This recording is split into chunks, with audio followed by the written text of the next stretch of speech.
tous et bienvenue dans Bonjour chez vous. Aujourd'hui, nous vous exhortons, nous vous encourageons à prendre soin de vous. Soyez de ceux qui allez prendre soin de votre corps.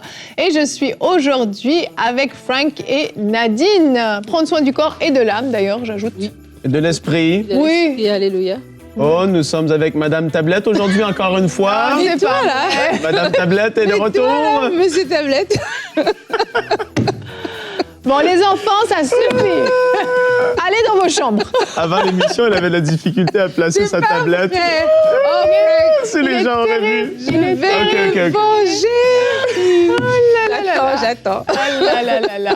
Bon, excusez, hein, les enfants sont pas sages aujourd'hui. Et la semaine sainte est terminée, Nadine? Allez, vas-y, sors les dossiers, vas-y. Ah, c'est fini. T'en as d'autres? Non, j'ai fini. Je suis prêt à l'émission. Nadine, est-ce que t'es prête? Amen, Frank. Bonjour chez vous. Alléluia. Qui aime bien, châtie bien, comme on dit. Ah ouais. En tout cas, tu dois beaucoup l'aimer, Nadine.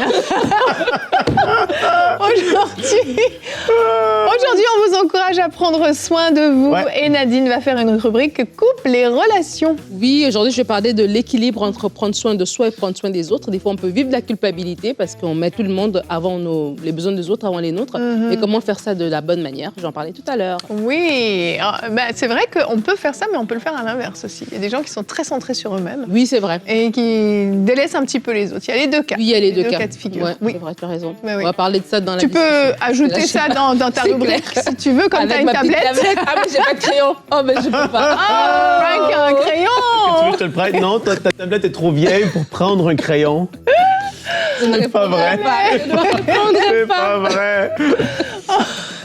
Allez, on commence cette émission avec la pensée du jour.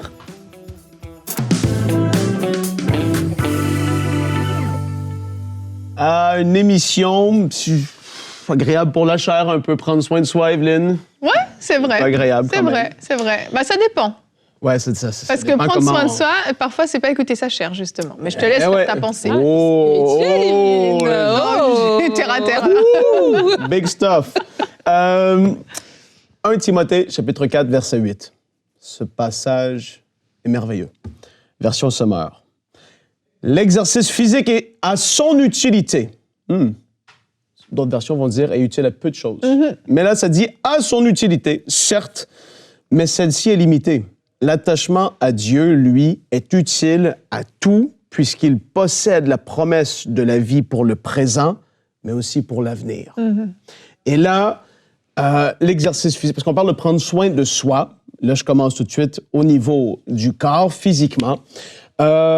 L'exercice physique a son utilité, mais en effet, une fois qu'on vieillit et que la personne meurt, ben voilà, toute l'énergie qu'elle a faite, etc., mais c'est pour temporaire ici sur Terre. Mais ça a quand même son utilité. Ouais. Et justement, 1 Corinthiens 6, verset 19, je sais que ce passage, les versets qui sont juste avant parlent de débauche, mais je sais aussi qu'on peut l'appliquer à d'autres domaines de la vie, parce que la parole dit « Ou bien encore, ignorez-vous que votre corps est le temple même du Saint-Esprit. » Ah, ça, c'est tellement une bonne nouvelle. On est le temple du Saint-Esprit, qui vous a été donné par Dieu et qui maintenant demeure en vous. Vous ne vous appartenez donc pas à vous-même, car vous avez été rachetés à un grand prix.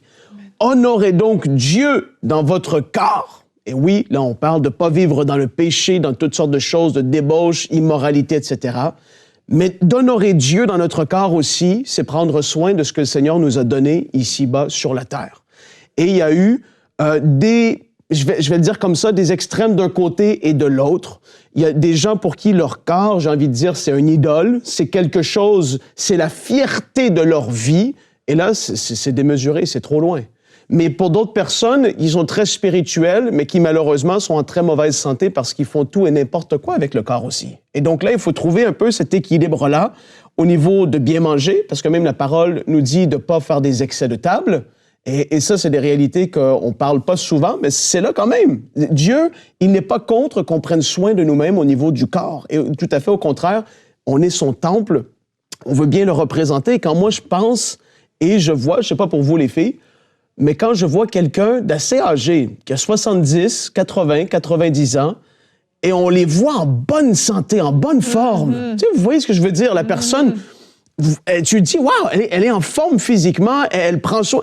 Tu te dis, mais waouh, moi j'ai envie de pouvoir être comme ça. Mais c'est toute une vie de sobriété, de prendre soin, de pouvoir faire de l'exercice. Pour d'autres, ils prennent du poids plus facilement, et donc pour d'autres, c'est plus facile de pas forcément faire du surpoids, mais pour d'autres, ils doivent y travailler un peu plus, etc. Donc ça, c'est au niveau du corps, de prendre soin de soi. Pour moi, il y a vraiment une dimension qui est là, spirituelle, et d'honorer Dieu dans notre corps. Et après, il y a au niveau de la santé mentale, etc. et tout, on en parle beaucoup aujourd'hui, dans la société d'aujourd'hui, parce que c'est vrai, il y a comme une surcharge sur la population. Les familles, les deux parents travaillent, les enfants, l'école, les études, tout. Il y a des personnes, je ne sais même pas comment ils font pour vivre la vie qu'ils vivent parce qu'ils sont à l'école de soir, ils travaillent 40 heures les deux et tout. Si tu fais « wow ». Et donc ici, Jésus donne une clé et j'aime tellement ce passage. Je termine cette longue pensée, les filles, avec Matthieu 11, versets 28 et 29.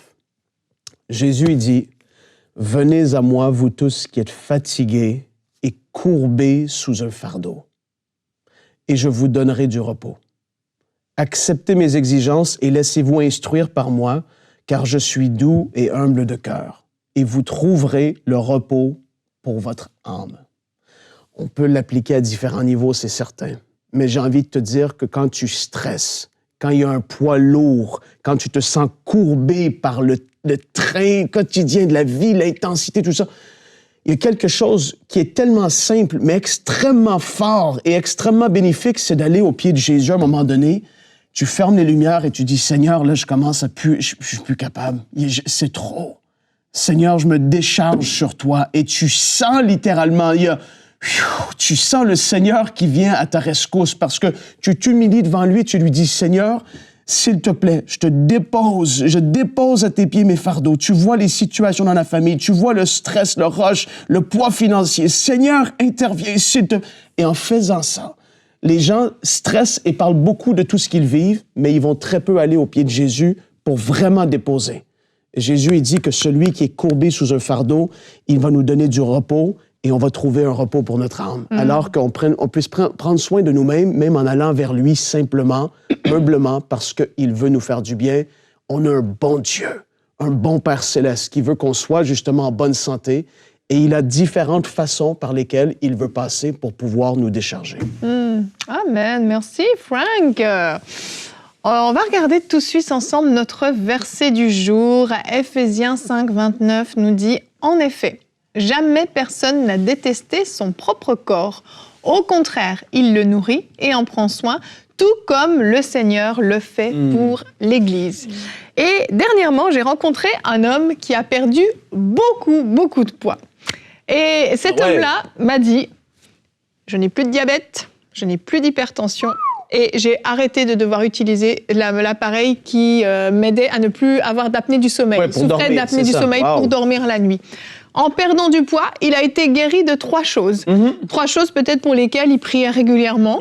Je ne connais pas tous les détails, mais ce que je sais, c'est que ces 3 choses sont parties. Et on ne parle pas d'une guérison surnaturelle. Non. Et ça pourrait l'être quand on parle de 3 choses comme celle-là. Et en fait, l'excès de poids dans sa vie le rendait malade à tous les niveaux.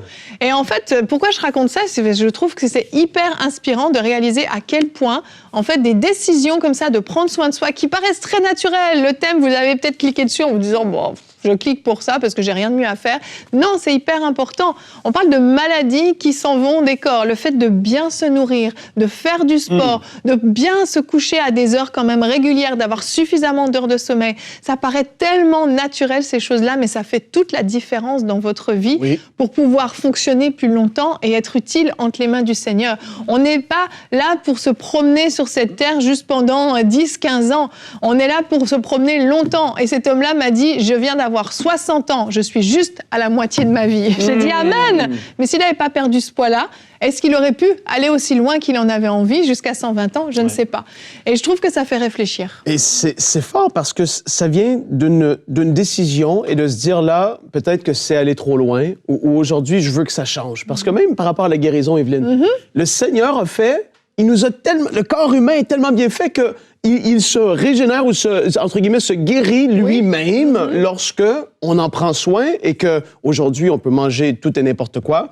Il y a des choses que j'aime bien manger moi aussi qui sont pas les meilleures pour la santé. Un bon paquet de chips, Frank. Oh my goodness. C'est dur à résister. Je sais. Quand Frank faisait ta pensée, t'as fini de voir, non? Non, mais le paquet de chips l'a perdu. Ah, OK.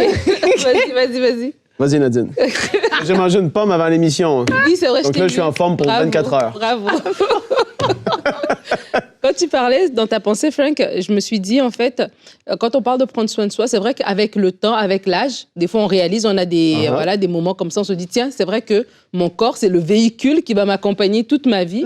Et tu parlais des personnes qui sont plus âgées, qui ont 80 ans, 70 ans, puis ils sont encore forts, ils sont vifs, même mentalement, parce que justement, ils n'ont pas laissé la vie leur passer dessus, ils ont pris soin d'eux, ils ont bien dormi, ils ont exercé des bonnes manières de fonctionner qui ont fait que ça les a gardés dans le temps. Et des fois, c'est à un certain âge qu'on commence à se rendre compte que, tiens, je peux plus manger n'importe quoi, dormir à n'importe quelle heure, et ça va continuer à fonctionner. Et je crois que quand on parle de prendre soin de soi, il y a des gens plus jeunes qui vont penser prendre soin de soi, c'est mes cheveux, c'est mon maquillage, ma peau, faire mes soins, etc. Et c'est bien, mais ça, c'est l'enveloppe extérieure. En fait. Et alors, quand on parle de prendre soin de soi, on parle de l'intérieur. Et donc, de l'intérieur, ça va passer par notre alimentation, notre sommeil, notre santé mentale, toutes ces choses-là, notre repos, parce que tout ça, ça combine ensemble. C'est comme une belle voiture, elle peut être très belle, mais en fait, ce qui fait la beauté d'une voiture, vraiment, c'est son moteur. C'est ce qui est à l'intérieur, c'est ce qui est caché. Et une voiture peut être très belle, mais si à l'intérieur, le moteur n'est pas bon, elle roule pas. Elle roule pas, elle est juste là à être admirée sans rien faire, sans être efficace. Et donc, vraiment, je veux nous encourager. Des fois, on se rend compte comme ça avec les années, mais ne laissons pas une situation arriver qui va nous arrêter, mais soyons proactifs. Et des fois, on peut aussi être proactif par les gens autour de nous qui vont nous dire « Hey, wow, ralentis un petit peu là. Tu t'en prends trop, tu prends trop de projets, tu te reposes pas assez. Ou, tu sais, ralentis un petit peu, tu manges trop salé, tu manges trop sucré, des choses pareilles. C'est pas une affaire d'apparence, vraiment. Parce que, tu sais, on parle de perte de poids et tout ça. C'est pas un truc d'apparence. Non, c'est ça. Parce que si on va selon l'IMC, on a eu la discussion de l'IMC. C'est autre chose. C'est pas un truc d'apparence, mais c'est vraiment un truc, est-ce que je me sens bien? Quand je me lève le matin, quand je descends l'escalier, est-ce que je suis essoufflée? Ça doit me prendre quelques minutes avant de continuer. Ou je sens que non, mon corps, il est là, on travaille ensemble et puis on avance, en fait. Et ça, c'est une décision personnelle que chacun doit prendre. C'est vrai. Et on a fait un sondage parce que le repos fait vraiment partie du fait de prendre soin de soi. Et on vous a demandé à quelle fréquence prenez-vous des temps de repos. Alors, vous avez été 46% à dire régulièrement, c'est dans ma routine et c'est formidable, continuez comme ça. 12% lors des congés annuels. Selon les pays, les congés annuels, il n'y en a pas beaucoup quand même. 33% seulement lorsque je n'arrive plus à fonctionner. Donc, ça veut dire que vous avez déjà tiré sur la corde quand vous vous reposez. Et 9% quand même disent, je ne me repose pas. Et en fait, on a pris le temps avec Nadine de lire un petit peu vos commentaires que vous avez laissés sous ce sondage. Et on voit qu'il y en a plusieurs d'entre vous qui avez commenté. Vous êtes soit à la limite du burn-out, ou certains vous vous êtes arrêtés, vous avez décidé de vous reposer parce que le burn-out est arrivé chez vous. Et il y avait plusieurs autres commentaires aussi. Je ne sais pas si tu vas en partager certains dont tu te souviens qui t'ont plus parlé. Oui, il y en avait qui disaient qu'ils n'avaient pas le choix parce qu'ils travaillaient trop et puis ils aimeraient bien s'arrêter, mais ils n'arrivent pas. Mais ça, je pense que c'est une décision qu'il faut prendre. Quand on prie, la personne priait, Seigneur, aide-moi, mais il faut prendre des décisions, dire, OK, comment est-ce que je peux libérer du temps pour pouvoir m'arrêter? Parce qu'il faut s'arrêter avant que notre corps nous arrête. En fait. Exactement. On aménage son horaire et on est maître de son horaire. S'il y a des choses qu'il faut enlever, il faut enlever. Et si votre travail est en train de vous tuer, sincèrement, changez de métier. Votre travail ne peut pas vous tuer. C'est pas possible. À un moment donné, il faut remettre les choses dans le bon sens. Et je vais faire une petite parenthèse avant de donner la parole à Nadine. Pour les parents, chers parents, prenez soin de vos enfants dès le plus jeune âge, en fait. Les habitudes alimentaires, c'est à ce moment-là qu'elles sont prises. C'est pas plus tard, c'est maintenant. Si vous donnez de la bonne nourriture à vos enfants, vous les habituez à manger des aliments sains, ils vont vouloir manger des aliments sains en grandissant. Faites attention à leur temps de sommeil aussi, respectez leur cycle de sommeil. Attention au temps d'écran, on en a déjà parlé dans une autre émission. En tant que parents, on a cette responsabilité-là. Les enfants sont en train de se reconstruire, leur croissance est en cours et il est important qu'ils soient non seulement bien nourris, bien reposés, mais aussi qu'on prenne soin également de leur âme, de leurs pensées, que vous puissiez être vigilants à toutes ces choses aussi dans la vie de vos enfants. Et Nadine, je vais te laisser la parole pour la rubrique Couple et relations.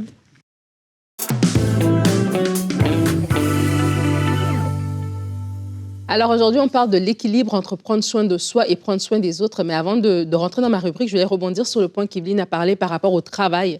Et des gens qui peuvent se dire, ben oui, j'aimerais bien m'arrêter, mais j'ai trop d'occupations entre mon travail, entre mon service, entre mes activités, mes projets. Mais c'est vraiment important de faire la part des choses, comme elle a dit, que votre travail ne vous tue pas.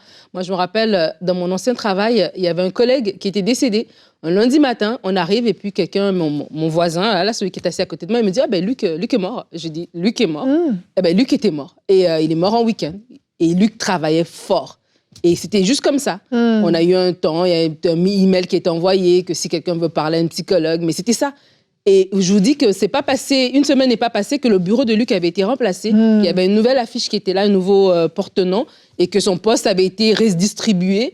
Mais je me dis, il a donné tellement d'heures, il était prêt à rester plus tard, etc., pour un poste après qui a été remplacé. Donc vraiment, si votre corps vous envoie des signaux, on n'est pas en train de dire de ne pas travailler, mais si ton corps t'envoie des signaux et que ce que tu fais est trop lourd par rapport à toi, prends le temps de demander un congé, prends le temps de reviser tes heures, etc., pour pouvoir prendre soin de ton corps parce que tu en as besoin pour vivre longtemps. Amen. Donc, voilà.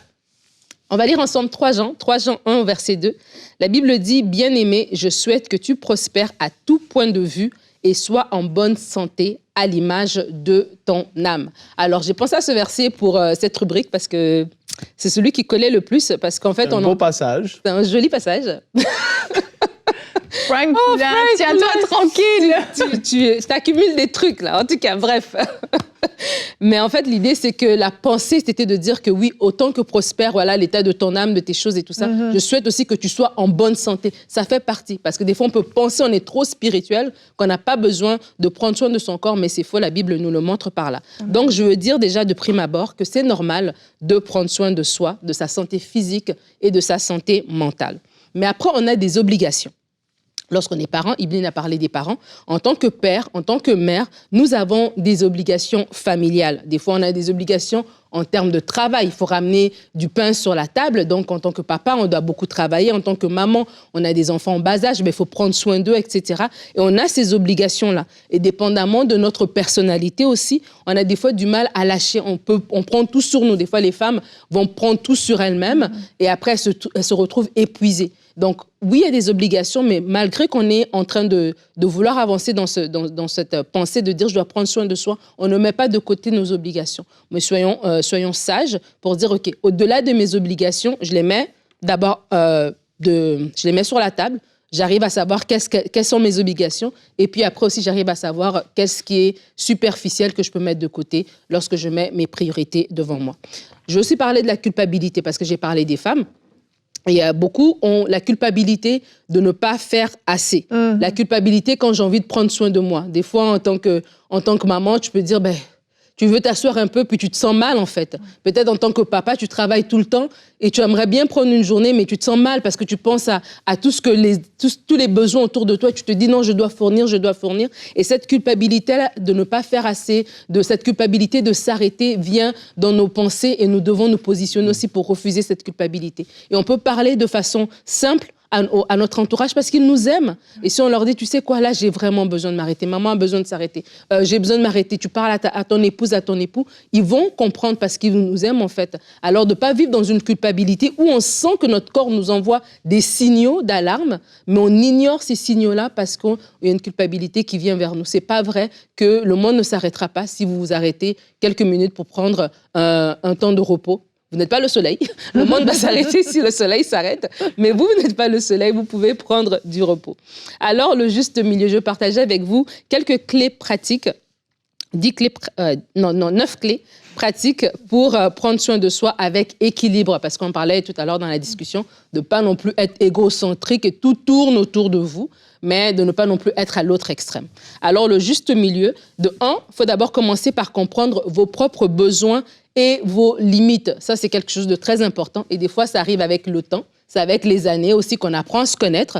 Et on sait que, tiens, moi, là, voici ma limite. Voici ce dont j'ai besoin. Si je fais autant de temps sans, comme Frank le dit souvent, sans aller au gym, sans aller à la pêche, voici comment je me sens. Vous aussi, vous pouvez savoir si je roule autant, si je commence à être manqué de patience, c'est un signe. Peut-être je suis pas consciente tout de suite, mais je suis habituellement quelqu'un de très conciliant. Moi, personnellement, je suis très conciliante comme personne. Et quand je commence à manquer de patience, c'est un signe que j'ai besoin de me reposer. Et des fois, même mes amis vont me dire...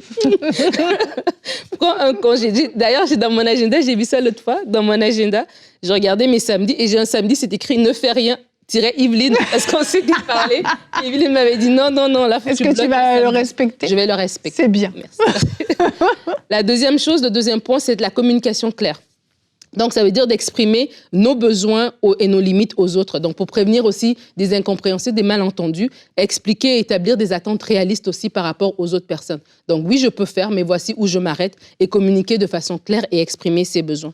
La troisième clé, ça va être de prioriser. Ça, c'est très important parce qu'il faut distinguer entre ce qui est urgent, ce qui n'est pas, ce qui est nécessaire et ce qui ne l'est pas. Et la plupart des gens qui sont tombés en burn-out, ce qu'ils vont dire par la suite, c'est qu'ils faisaient beaucoup de choses que Dieu ne les avait pas demandé de faire, qu'ils n'étaient pas obligés de faire. Et après le burn-out, la plus grande leçon que la plupart des gens qui l'ont vécu vont dire, c'est la priorisation. Ouais. Tout de suite, tout d'un coup, c'était clair. Avant, tout était urgent. Et là, tout d'un coup, après qu'ils se sont arrêtés malgré eux, tout d'un coup, ils savent faire mettre les priorités en place et voir ce qui est urgent et ce qui l'est moins. La quatrième clé aussi, ce serait la gestion du temps. Donc, ça veut dire qu'il faut planifier des moments clés, des moments dédiés, des temps à part pour son propre ressourcement. Vous avez besoin d'une bonne gestion de temps. Si vous êtes un parent d'enfants en bas âge, si vous êtes un étudiant qui doit travailler, par exemple, pour payer ses études, vous êtes un homme d'affaires, etc. Peu importe le travail que vous faites, vous devez vous-même être devant votre agenda et dire non, là, je bloque. Comme moi, par exemple, avec tout ce que j'ai réussi à bloquer un samedi.